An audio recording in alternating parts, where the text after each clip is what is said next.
ग्रामीण भागात सुशिक्षितांचा आकडा मोठा असला तरी रोजगाराचे साधन उपलब्ध नाही। एखादा घरगुती उद्योग सुरू करण्याची इच्छा असली तरी आर्थिक परिस्थिती समोर जाऊ देत नाही। अशा ग्रामीण भागातील आदिवासी बांधवांना घरगुती उद्योग सुरू करण्यासाठी केंद्रीय अर्थसंकल्प योजनेअंतर्गत प्रोत्साहन देण्यासाठी पिठाची गिरणी योजना लाभकारी ठरत आहे। या योजनेअंतर्गत राज्यातील अनुसूचित जाती, अनुसूचित जमाती प्रवर्गातील लोकांना पिठाची गिरणी खरेदी करण्यासाठी 100% अनुदानाचा लाभ मिळतोय।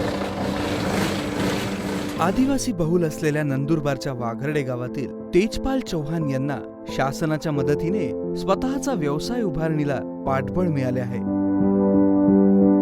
त्यांनी घरीच पिठाची गिरणी सुरू केली।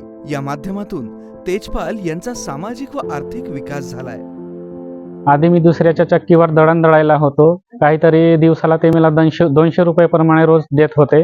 आदिवासी विकास प्रकल्प अंतर्गत मला या योजनेची माहिती मिळाली आणि या योजनेमार्फत मी अर्ज केले असता मला ह्या चक्कीचा लाभ मिळाला। आधी गावातले लोक नदी ओलांडून जाम या गावात दळण दळायला जायचे, आता ते माझ्याकडे दळण दळायला येतात। केंद्रवरती अर्थसंकल्प योजनेमार्फत या योजनेचा मला लाभ भेटला। आदिवासी विकास मंत्री गावी साहेबांचं मनपूर्वक आभार।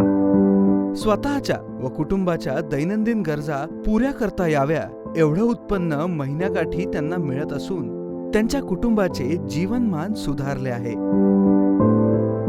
आदिवासी बांधवांना आत्मनिर्भर बनवण्यासाठी महाराष्ट्र शासनाचे आदिवासी विकास मंत्री डॉक्टर विजयकुमार गावित कटिबद्ध आहेत।